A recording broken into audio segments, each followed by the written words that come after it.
The lamps do not turn off the light. They only show how little it is needed here.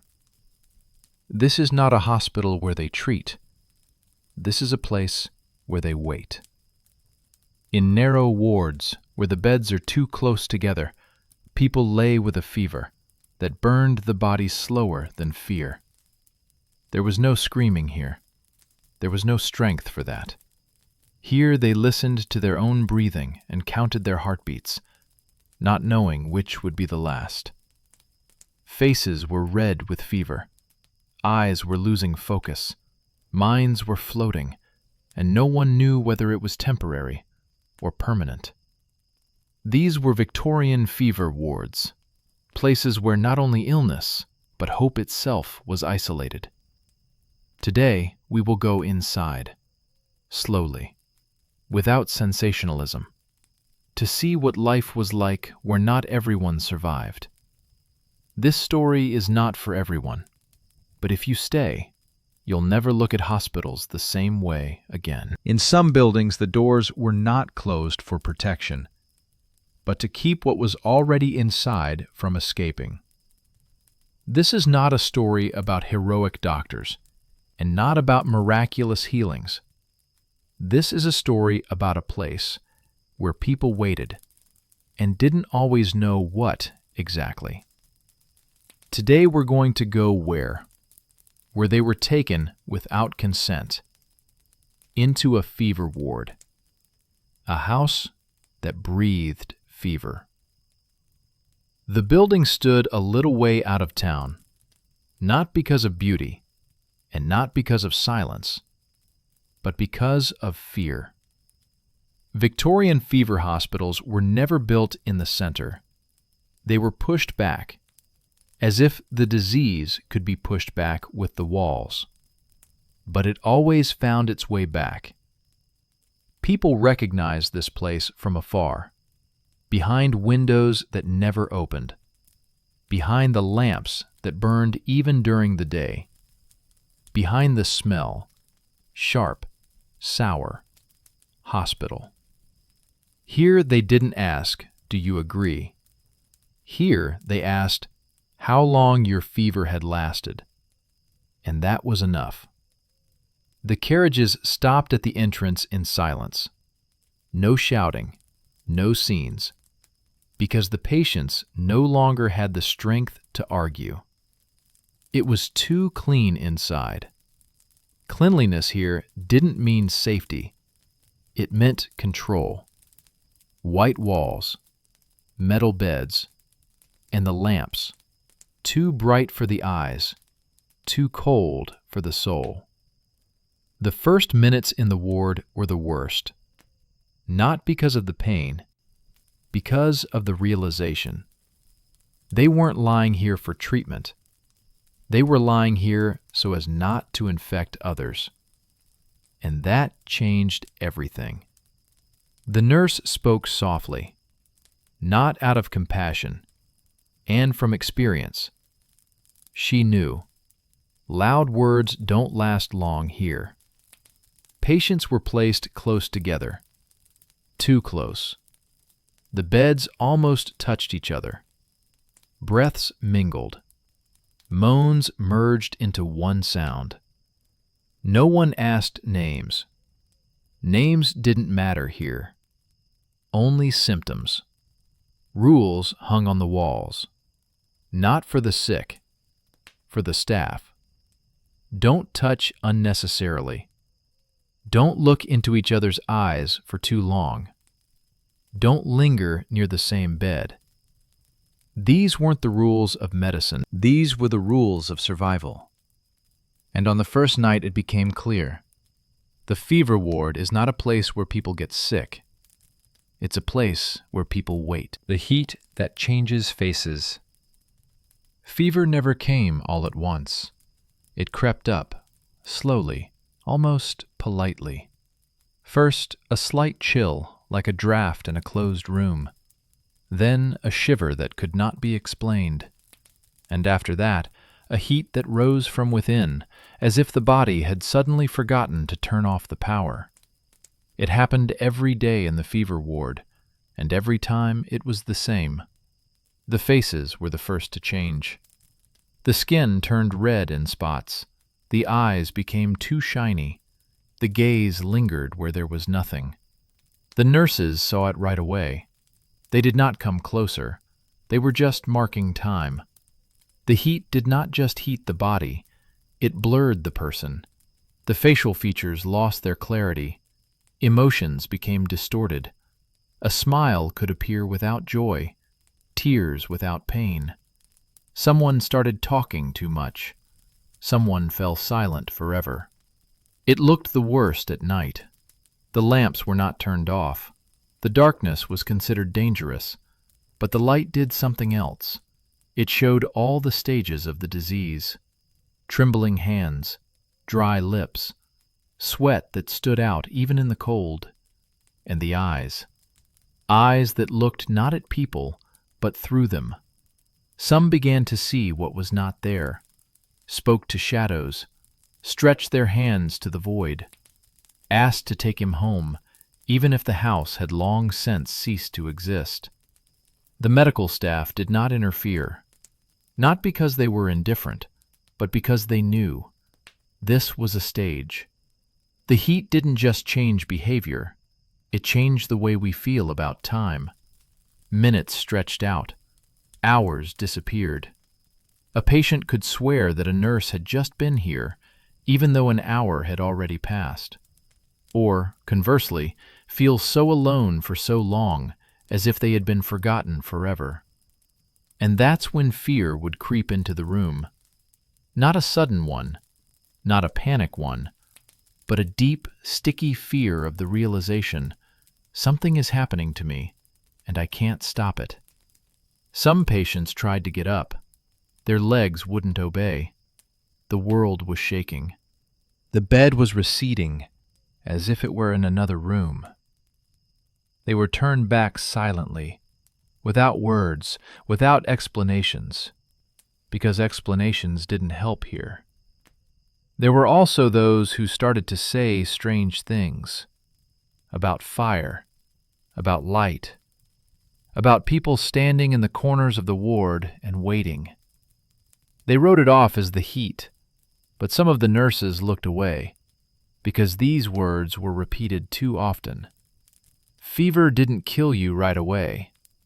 It tested you. It saw how far you could go before you broke. And the fever ward was the perfect place for that. The worst thing was that no one could say, "Here it will get easier." Relief had no timetable. Sometimes it came suddenly. Sometimes it didn't come at all. In this ward, every face was temporary. Today it was familiar. Tomorrow it was changed beyond recognition. The day after tomorrow, an empty bed. And no one asked why. Because everyone was already beginning to understand. The fever ward is not about treatment. It's about endurance. And not everyone had it. When the mind starts to wander. The scariest thing about the fever ward wasn't that people were dying. It was that some were coming back, but not completely. The mind didn't break suddenly. It didn't shatter like glass. It was leaving, step by step. It was as if a person were slowly leaving a room, closing the door behind them, but not looking back. Attention was the first thing to disappear. The patient could still hear voices, but couldn't concentrate on the words. He would look at the nurse's face and not understand whether she had been talking for a minute or for an hour. Sentences would fall apart, like sand through fingers. Then the sense of place would disappear. The person knew that he was lying in bed, but couldn't explain which building exactly. Some were convinced that he was at home. Others said they were in church. And some said they were on a train that was about to leave. They were not corrected, because denial only increased the fear. The delusions came quietly, not with a scream, not with panic, but with conviction. One man insisted that water was flowing under the beds. He lifted the blanket, asked for boards to be put under it so that his feet wouldn't get wet. There was no water, but there was no doubt in his voice. The woman in the next bed was whispering names, the same names over and over again. Her lips moved even when the voice faded. The nurse wrote down, "Persistent delusion," and set a time. The delusions grew thicker at night. It was as if the darkness, which the lamps could not drive out, was seeping into the head. The shadows on the walls moved too slowly or too quickly, and the brain tried to give them meaning. Some saw people who had long since passed away. They stood by the door, silently, and waited. Others saw staff who had never worked here, a nurse with a different face, a doctor who said nothing. The scariest thing was that the patients trusted these images, because the delusion did not look threatening. It looked familiar. There were those who suddenly calmed down. After days of fever, after sleepless nights, they lay quietly, staring at the ceiling and smiling. That was a bad sign. The nurses knew that smile. It didn't mean recovery. It meant retreat. The mind was no longer struggling. It was giving up. Some would start talking about light, not about lamps, about a different light, soft, warm, the kind that didn't hurt the eyes. They would reach for it with their hands, even if their hands were shaking. Sometimes, several patients would start talking about the same thing, not at the same time, not together, but in the same words. About the door, about the corridor, about a room where it wasn't hot.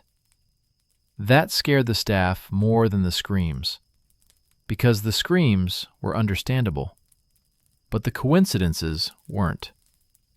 At such moments, the nurses would dim the lights, not to calm them down, but to keep their imaginations from being stimulated. The lamps were dimmed, but not extinguished. Darkness was considered more dangerous. The mind, engulfed in heat, did not hold on to logic. It held on to feelings, fear, guilt, memories, and often to those that were never real. One boy, brought from a poor neighborhood, repeatedly said that he had to get back to work. He begged for shoes. He said the master would be angry. He was 11. When the heat rose too high, people ceased to recognize themselves. They looked at their own hands and wondered why they were so thin, so foreign. Some tried to hide them. Others, on the contrary, looked at themselves without shame, as if they no longer had any connection to this body. The doctors recorded the stages: disorientation, delusions, apathy. The words were clear, but the process was not, because sometimes the mind returned. Suddenly, not for long.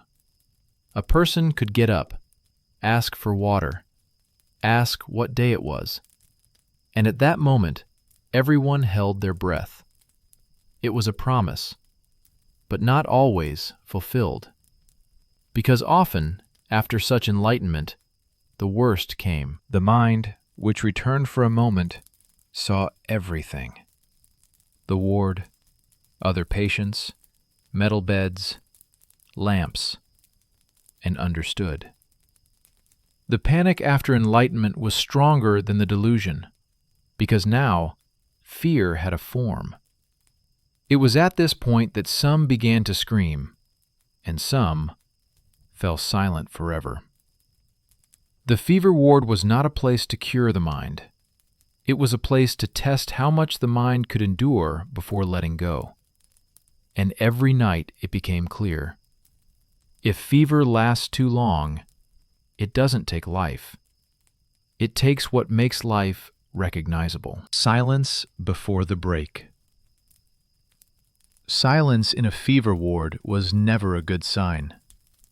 It didn't mean people were getting better. It meant something had changed. After days of delirium, moaning, and nighttime whispers, there would come a time when the ward would suddenly become quiet. Not completely, not instantly, but as if someone were slowly turning down the sound in the big room. People no longer called for nurses. They didn't ask for water. They didn't ask what time it was. They just lay there. Some looked at the ceiling, but their gazes no longer wandered. They were calm, focused, as if the person had finally understood something important and no longer wanted to share it out loud. The nurses knew this state. They called it the silent phase. In the recordings, it looked harmless. The patient calmed down, reduced anxiety, absence of aggression. But between them, they remained silent longer. Because silence did not come alone. It brought with it a strange sense of completion. The patients stopped struggling with the blankets. They stopped changing positions. Even their breathing became more even. Too even. Some began to smile. Not broadly, not joyfully, barely noticeable, as if with relief. It was the smile of a person who was no longer waiting. At night, the lamps seemed dimmer, although they were not dimmed. The light slid over faces and did not cling to features. It seemed to find nothing to hold on to. One woman, who had been begging to be let home for several days, suddenly stopped talking. She lay flat, her arms folded across her chest. When the nurse touched her shoulder, the woman opened her eyes and said quietly, "I'm ready." The nurse didn't ask why. Another patient asked to put away the lamp. He said the light was no longer needed. "There's light here," he explained calmly. This calmness was contagious. The ward seemed to be adjusting. The sounds became softer. The footsteps became slower. Even time seemed to slow down. But experienced doctors knew.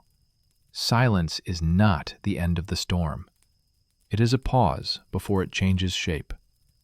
Sometimes, after such silence, a person really recovered. The fever subsided. Eyes cleared. Reason returned. It happened. And that's why the silence was so insidious. Because at other times, it was the last breath before the break. Some started talking about goodbyes. Not directly, not dramatically. They asked if the nurse had been working here long, if she remembered anyone from the next bed. They asked as if they were preparing not to return to the conversation. There were also those who started to thank, for the water, for the blanket, for someone simply being there. These words cut harder than the screams. The nurses lingered by such beds a few seconds longer. They didn't touch, they just stood, sometimes in silence. In the silence, a person began to hear themselves, without delusions, without images. And what they heard was not always pleasant. Someone suddenly realized where they were. They looked around and saw the ward as it really was. Metal, lamps, other bodies. And then the silence cracked. Panic returned suddenly. A scream escaped from their throats, as if they had been waiting for this moment for a long time. The person grabbed the sheets, begging not to leave them here. And this scream sounded more terrible than all the previous ones, because it was conscious. The others never screamed. They lay calmly, eyes open, breathing evenly, too evenly. The doctor checked their pulse. He wrote down the time and nodded quietly. The silence ended. In the fever ward, it was the moment of truth. Not for the patient, for the staff. Because now it was becoming clear who would return and who wouldn't. Those who came back different. Survival didn't always look like victory. In the fever ward, this was understood more quickly than anywhere else. One morning, the bed was empty, and that didn't always mean death. Sometimes it meant that the patient had been discharged. The word sounded strange, almost joyful. Discharged. Survived. But no one applauded. The people who left the ward walked slowly, not because they were weak, but because they seemed in no hurry to return to the world, as if that world was no longer safe for them. The first thing that changed was their gaze. Their eyes looked straight ahead, but they didn't focus. They seemed to have gotten used to seeing something else, and now they couldn't immediately switch. Some people didn't remember how long they had been in the ward. A week? 2? A month? Time in a fever had no limits, and now this feeling was being transferred to the outside. There were those who remembered everything all too well. The lamps, the groans, the faces of their bedmates. They would wake up at night, convinced that everything was still there, and only the silence of the room gradually convinced them otherwise. The doctors talked about recovery, but among themselves they used different words. Residual phenomena, changes in character, weakening of mental functions. It sounded dry, and it wasn't true. What remained was not functions. It was a different person. One woman returned home and could no longer bear the light. She covered the windows, draped the lamps with cloth, sat in the semi-darkness. The bright light reminded her of the ward. The man who worked as a carpenter could no longer work with wood. The smell of wood chips made him nauseous. He could not explain why. The body simply remembered. Some stopped talking about the past, not because they had forgotten, but because they did not want to return there, even with words. There were also those who talked too much. They told everyone how it was, about the fever, about the delirium, about the silence. They were not listened to for long. People did not want to know. Society preferred to think that illness is temporary, that recovery would put everything back in place. But the fever ward didn't promise that. The worst thing was that some didn't recognize themselves. They looked in the mirror and saw a familiar face, but didn't feel a connection. It was as if they were looking at someone else. In conversations, they made strange pauses. They stopped in mid-sentence. They forgot words that were previously familiar. It wasn't immediately noticeable, but over time it became obvious. Some families welcomed the return. They hugged. They cried. And then, slowly, they began to understand. The one who returned is no longer the same. There was something else. Some returned too calm, too accepting. They no longer worried. They weren't afraid. They didn't plan. It was as if the fever had taken away the need to want something. Nurses who met former patients on the street would look away. Not out of shame, out of respect, because they knew what they had been through. But there were also those who returned not completely. They left the ward physically, but their minds sometimes stayed there. Such people could suddenly stop in the middle of the street, stare at one point, and listen.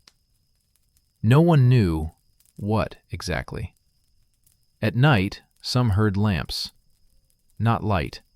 Sound. A quiet hissing that didn't exist. Doctors didn't know what to do with it. Medicine at that time knew how to treat the body. The mind didn't. The fever ward did not let everyone go in the same way. For some, it left only memories. For some, an emptiness. And that is precisely why some who left never said that they had recovered. They said differently, "I returned." But the ward never disappeared completely. It lived in glances, in pauses, in fear of bright light, and in love with silence. And that was just the beginning. Because there were also those whom the ward did not let go at all. Not in body, but in the memory of the city. Those who were no longer expected. Not everyone in the fever ward walked the same way. Some died. That was understandable. That was recorded. That could be called. But there were others. Those who disappeared. The disappearance had no clear moment. There was no scream. There was no last breath that anyone remembered. It was just that one morning the bed was empty. The nurse might think that the patient had been transferred. The doctor, that his relatives had already taken him away. And the relatives, that he was still in the ward. And while everyone was thinking, the person would disappear between the records. Such cases were not discussed, not because it was forbidden, but because no one knew where to start. Fever hospitals worked in emergency mode. Patients came in a flood, sometimes dozens a day.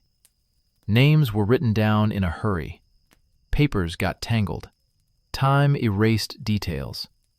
If a person had no family, their absence was not always noticed immediately, and sometimes not noticed at all. There were those who disappeared at night, didn't run away, didn't leave, just stopped being there. The bed remained warm, the sheets were rumpled, but the person was gone. The staff spoke of it quietly, in whispers, as if they were afraid that words would make it more real. "He must have died," some said. "He must have been transferred," others answered. And that was the end of it. The city didn't like questions, especially these. Relatives came later, sometimes a few days later, sometimes a week later. They called the name. They described the face. They showed the certificates. And in response, they heard the all too familiar, "We'll check." The check took time, and sometimes they found nothing. There was no body. There was no record. There was no date of death.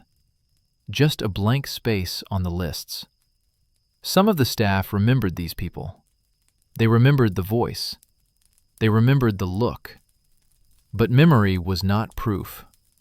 There were cases when a person disappeared and then returned. Not to the ward, to the city. They were found on the streets, in shelters, at train stations. They were exhausted, confused, and often they didn't remember how they got there. Some didn't even remember their own names. Doctors talked about dissociative states, about the effects of high temperatures, but the explanation wasn't reassuring. Because these people said strange things about corridors, about rooms without lamps, about doors that weren't in the building's plans. They talked about time that didn't behave correctly, about nights that lasted too long, about people who walked by but left no traces. Some disappeared forever, without return, without witnesses. Their names remained in the memory of their families and disappeared from the memory of the city. The city learned to live with it, not because it was cruel, and because it couldn't be otherwise. Epidemics left no time for mourning. When some disappeared, the others were already standing at the door. And yet, some nurses counted, unofficially, to themselves. They remembered how many people came and how many left, and the difference did not always match. At such moments, they lingered longer by the empty beds. They straightened the blanket. They smoothed the pillow, as if hoping that someone would return. There were other disappearances, those who formally survived but disappeared from the world. They were no longer seen at work, in their families, in familiar places. They lived somewhere on the edge. The fever ward took away their sense of belonging. They no longer knew where they belonged. Such people often avoided hospitals, even when they were sick. They were afraid to return to a place from which, as it seemed to them, they had never fully emerged. The disappearances became part of the urban background. They were known about them, but they were not spoken of. Sometimes, when the old nurse passed by the hospital building, she would stop. She would look at the windows, at the lamps, and remember names that no one else spoke. Because the fever ward did not only cure and not only kill, it erased, and the city accepted it. Because remembering everyone was impossible. But memory never completely disappears. It changes form. It hides in anxiety, in dreams, in that strange feeling when you pass by an old building and can't explain why you want to quicken your pace. A building that remembered. Buildings don't forget the way people do. They don't try to suppress memories. They don't look for excuses. They don't look away. They just preserve them. The fever hospital stood in its place long before anyone started calling it dangerous. At first, it was just a building. Bricks, windows, corridors. But every year it was filled with things that weren't in the drawings. The corridors knew steps. Not abstractly, concretely. They remembered how fast people walked when they still believed they would help, and how slowly when they already understood that they were too late. The stairs wore out unevenly. The middle steps were longer, the ones they went down at night. It was at night that the heaviest patients were brought in. The walls listened. They heard the whispers, the names repeated over and over again. The names were etched into the plaster, even if no one else spoke them. There were corners where the nurses tried not to linger, not because it was colder there, not because it was darker, but because there was always a feeling of someone standing next to them. There was no image in this feeling, no figure, no shadow, just a heaviness in the air, as if the room was occupied. Some of the staff refused to work in certain wards. They couldn't explain why. They said it was hard to breathe there. The lights were different. Time behaved strangely. The clocks in the hospital often broke. Not all of them, not all at once, but too often for it to be a coincidence. In some wards, the hands would stop. In others, they would hurry. They would fix them. They would replace them. But the problem would return. At night, the building would sound different. The pipes would groan. The floor would creak. The doors would move slightly, even when they were closed. They would blame it on old age. But old age didn't explain everything. There were nurses who could walk through the hospital with their eyes closed. They knew where to turn, where to stop, or to quicken their pace. It was as if the building was guiding them. Sometimes the corridor seemed longer than usual. Footsteps echoed not as they should. It was as if space was stretching. One doctor noticed that on certain days the wards were filled with a strange silence. For no apparent reason. On these days, the patients behaved differently, more calmly, or, conversely, too concentrated. The building seemed to reproduce the rhythm of all previous epidemics: rise, decline, silence, and again. Sometimes, new patients immediately sense something is not right. They would come into the door. They would look around and ask, "Are you sure this is safe?" No one knew what to say. There were cases when people refused to cross the threshold. They said they couldn't, that their legs didn't follow. They were reassured. They were persuaded. But the fear didn't go away. The empty wards were the worst, not because of loneliness, but because of waiting. They never stayed empty for long. When the epidemic subsided, the hospital was cleaned. The floors were washed. The rooms were aired. The walls were repainted. But the feeling remained. Some said that it was just an imagination, that the place was just a place. But those who had worked here for a long time knew otherwise. The building remembered every night, every fear, every waiting, and it didn't let go so easily. Even after some departments were closed, people said that they could see lights in the windows at night, even though the lights were off. Some heard footsteps. Some heard voices. They explained it by habit, nerves, fatigue.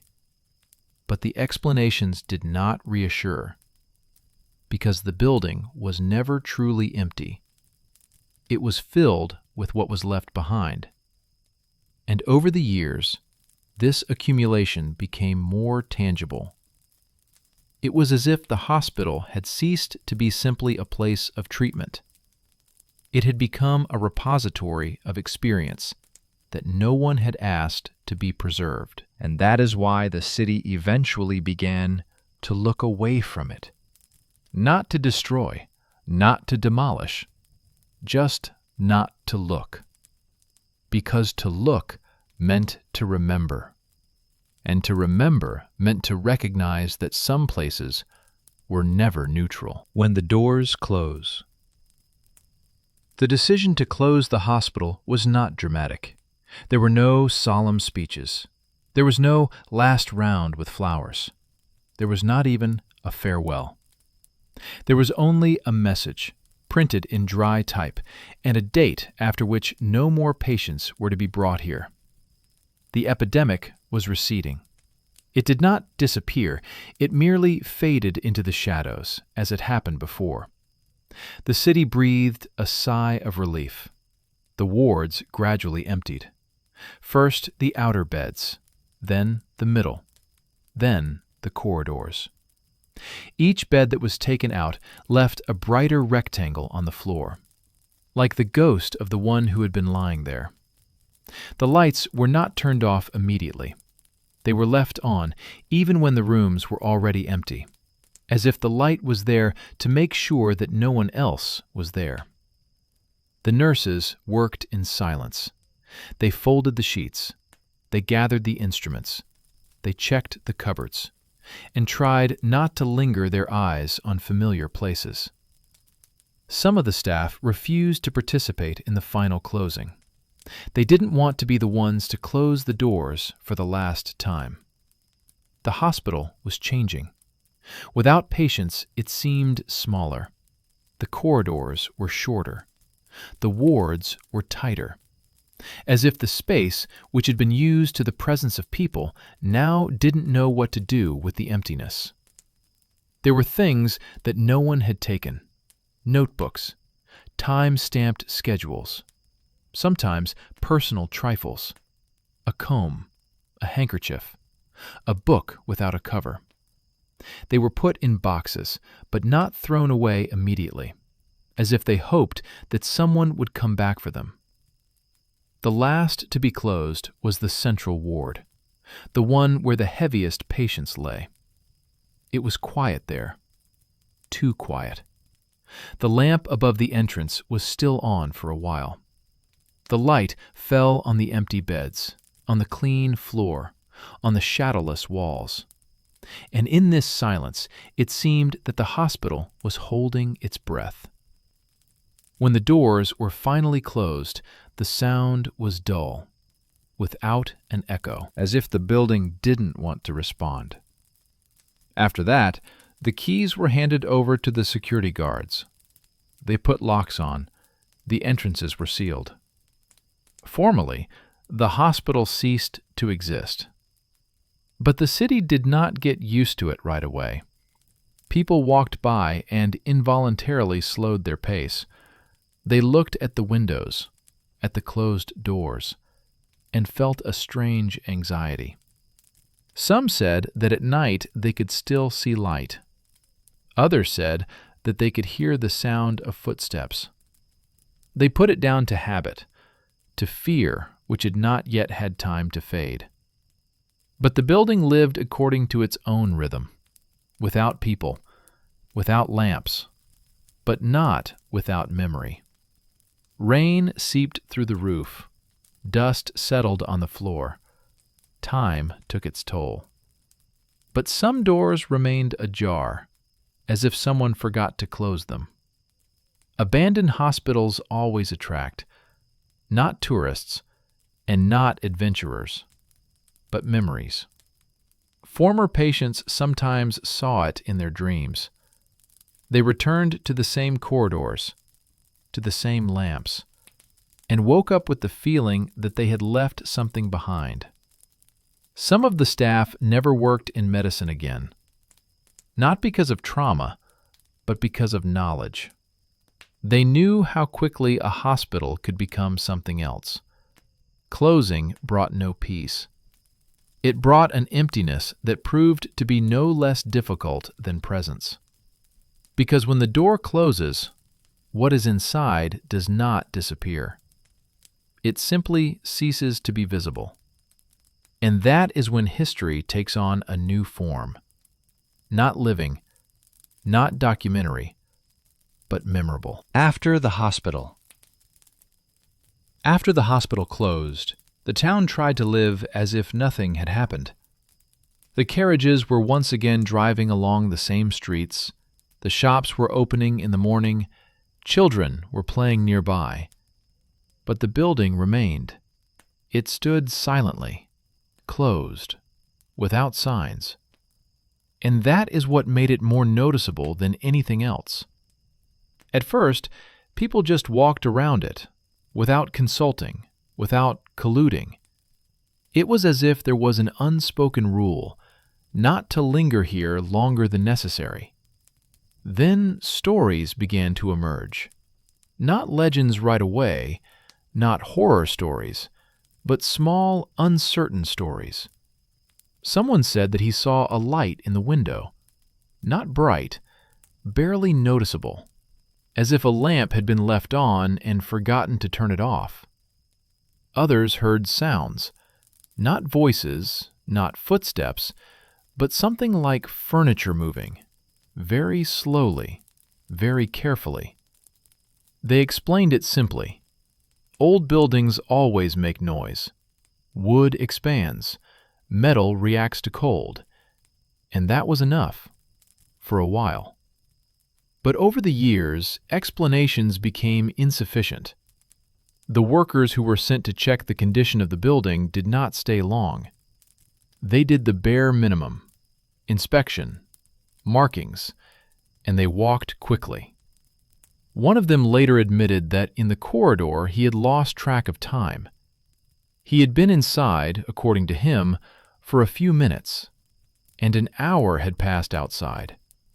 They did not believe him, but he wasn't sent there anymore. The building gradually became part of the urban background. They knew about it, but they didn't talk about it. It was too closely linked to a period that everyone wanted to forget. But memory doesn't disappear. It just changes form. Former patients sometimes returned. They didn't go inside. They just stood opposite. They looked at the windows, at the closed doors, and they couldn't explain why their hearts started beating faster. Some felt a physical weakness when they passed by. Others felt a sudden heat, as if their bodies remembered better than their minds.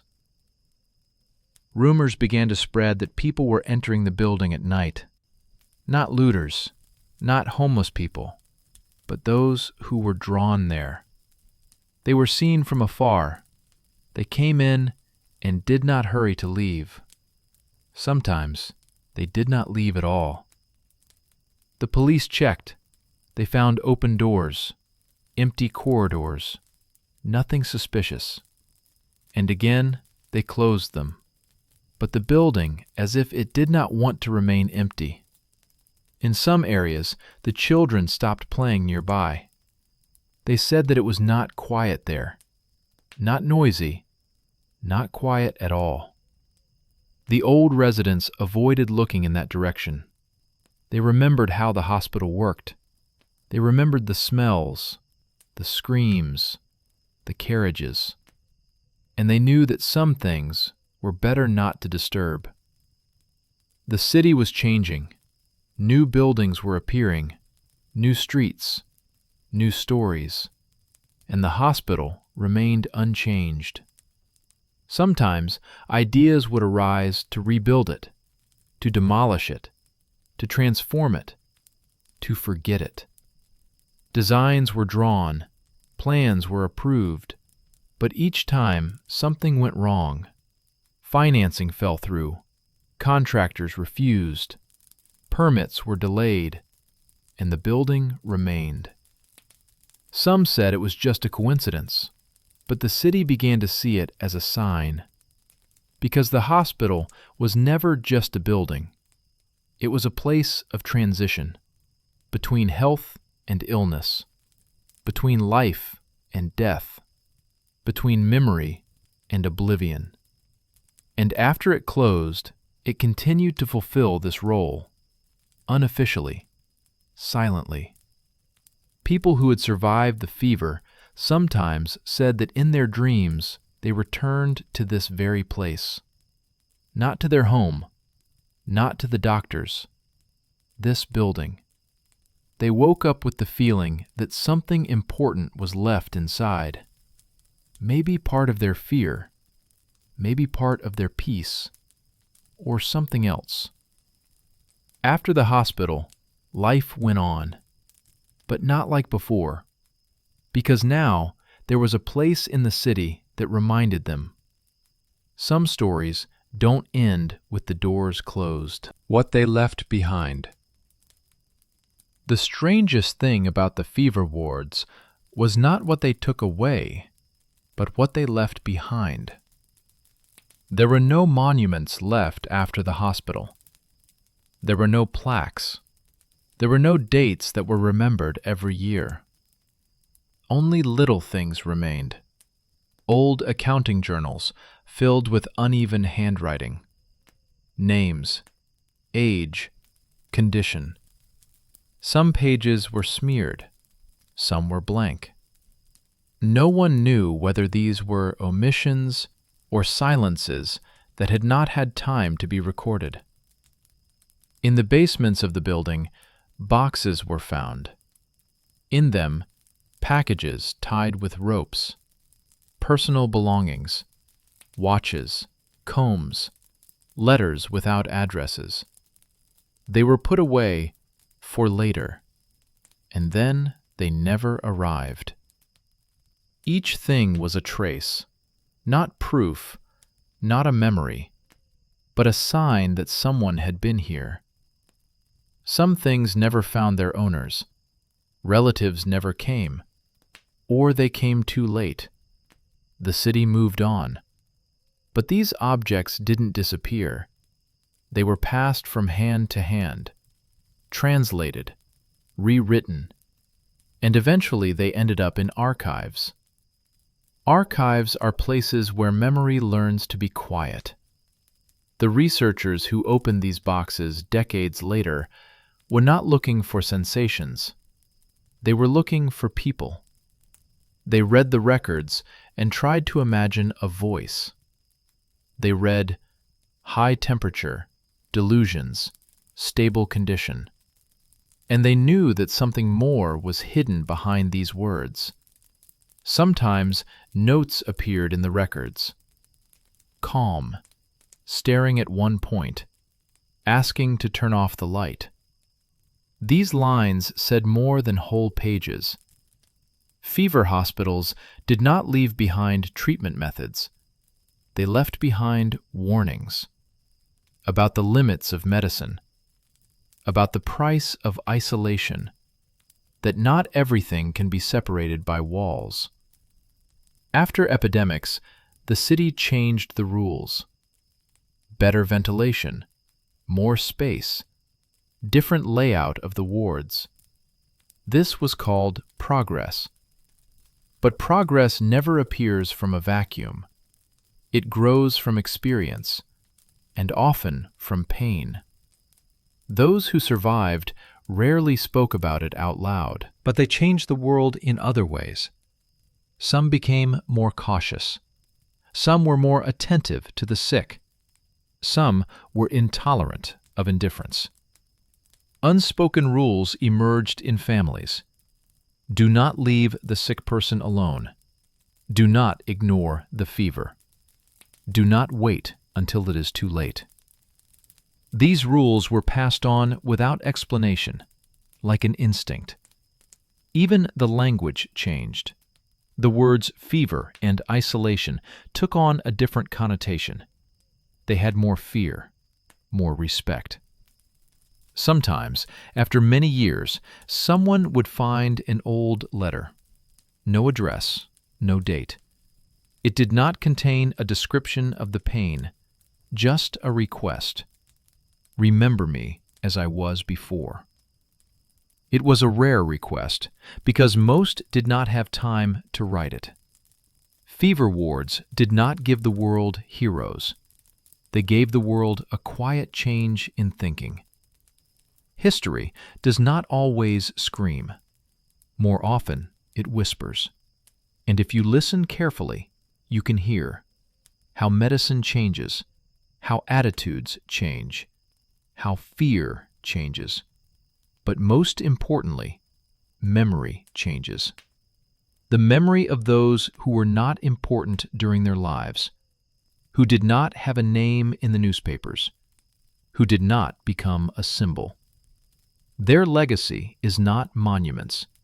It is the knowledge that even in silence, a person remains a person. Why do we still listen to these stories? Sometimes it seems that the past is far behind us, that those buildings are just old walls, those diseases are just lines in textbooks, those fears are just memories of another century. But if you listen carefully, it becomes clear nothing has completely disappeared. We listen to these stories not out of curiosity about pain, and not out of a desire to be scared. We listen to them because they contain a warning. The world is changing. Technologies are developing. Medicine is becoming more precise. But humans remain vulnerable. When a threat arises, we react the same way as we did 100 years ago. First, we deny. Then we isolate. Then we wait. And the words that seemed forgotten reappear. Quarantine, isolation, the ward. They sound different, but they carry the same burden. Modern hospitals are brighter, cleaner, more technological. But the fear in the wards is familiar. A person lying under a lamp, listening to their own breathing, feels the same as a patient in a fever ward. Loneliness, uncertainty, expectation. We listen to these stories because they allow us to see ourselves from the outside. No headlines, no numbers, no statistics. There is only the person and the condition. Fever hospitals teach us one simple yet hard lesson. Isolation saves bodies, but wounds minds. This is not criticism. This is observation. We listen because we want to know how it was, and at the same time, how to avoid it. There are no heroes in these stories, and that is why they are honest. No one came to save at the last minute. No one said the right words. People just were there. And that was enough to make the story matter. When we hear about fever wards, we are not hearing about death. We are hearing about limits. What medicine can do and what it cannot do. How easy it is to lose the human dimension when it comes to survival. We listen to these stories because we are afraid of repeating ourselves, even if we don't admit it to ourselves. History is not about the past. It is about memory, which helps us to stop. Fever hospitals were once built with the best of intentions. They were supposed to protect, and they did protect, but the price was high. Today, we try to be more attentive, to talk more, to explain more, to keep quiet less. And yet, when the world faces danger, the first thing that disappears is the sense of control. That is when we turn to stories, not to find answers, but to find echoes. Echoes of people who have already walked this path, who were afraid, who waited, who survived or did not survive. Their experiences do not provide solutions, but they do provide something more important. The understanding that we are not the first and not the last. By listening to these stories, we learn to remain human, even when all around us are lights, cramped rooms, and silence. And perhaps that is why we still return to such topics. Not out of fear, the silence that remains. When everything ends, what remains is not emptiness. Silence remains. Not the silence that brings relief, and not the silence that signifies peace, but the silence in which everything has already happened.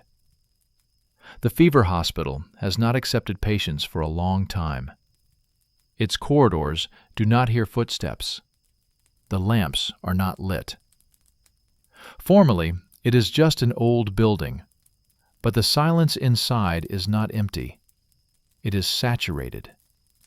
It consists of expectations that did not come true, of names that no one pronounces anymore, of nights when people lay under the light and listen to their own breathing, trying to understand whether there will be morning.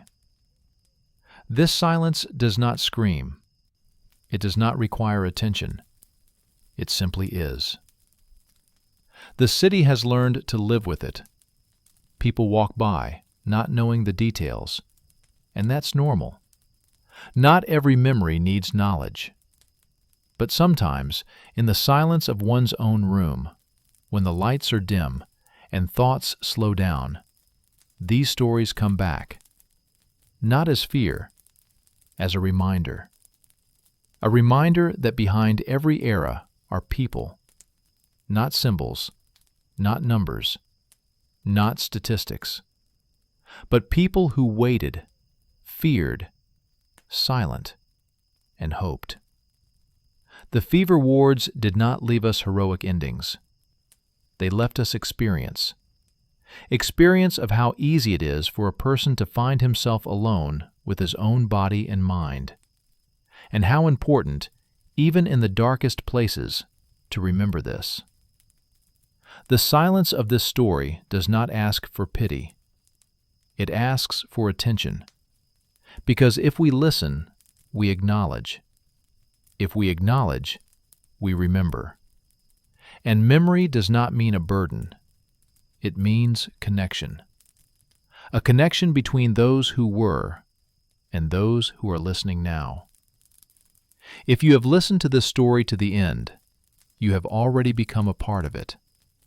not a witness, not an observer, but the one who allowed it to be heard. And if you are close to this slow, quiet way of telling a story about people, about places, about what usually remains between the lines, you can subscribe to the channel. This will help these stories not disappear into silence, like if this story left a mark. And write in the comments where you listened to this story. In the silence of the room, before going to bed, on the way. And in the meantime, stay with this silence for a moment longer, because some stories don't end with words. They end with awareness. And silence takes its place again, not as emptiness, but as memory.